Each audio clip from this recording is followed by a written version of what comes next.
What's up, guys? It's MA Fish Guy. Haven't done a video in a little while. I had a lot of things coming up. I have a baby on the way, so I've been preparing for that. But today's video, speaking of babies, is going to be on breeding the guppies.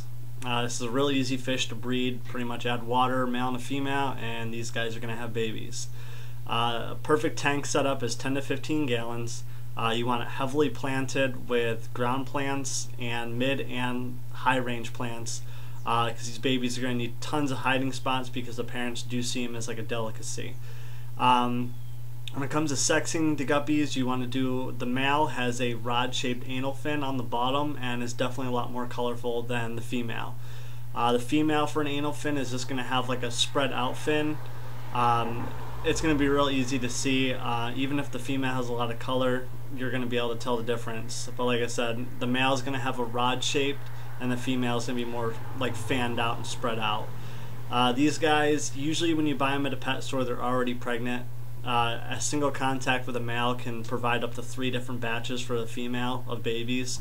So if you want to actually breed them to get specific colors, you need to usually wait about 4 to 5 months, keeping the female by herself or in another tank full of females.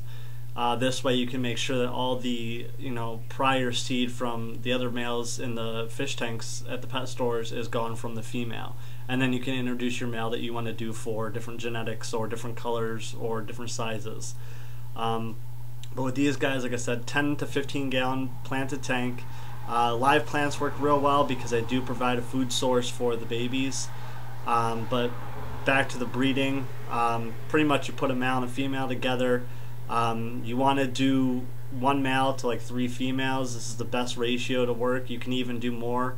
I'll do 2 to 3 males to 10 to 15 females. That way they all can kind of get a break and you get your specific genetics that you want in all the females. After about 28 to 31 days, they're going to give birth to live babies. The best way to tell if they're about to give birth is you'll see little eyeballs in the gravid spot, which is that dark circle or dark spot behind the belly. It's definitely noticeable in the females.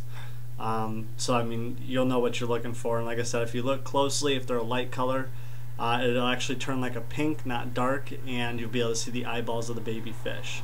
It's like this in a lot of your swordtails, some of your lighter colored mollies, platies, stuff like that. So it's quite common with the live bears.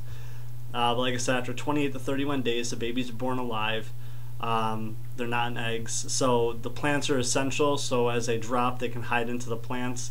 It's best to remove any kind of parents that you can to get the most survival rate. If you don't, like I said, the parents will eat them.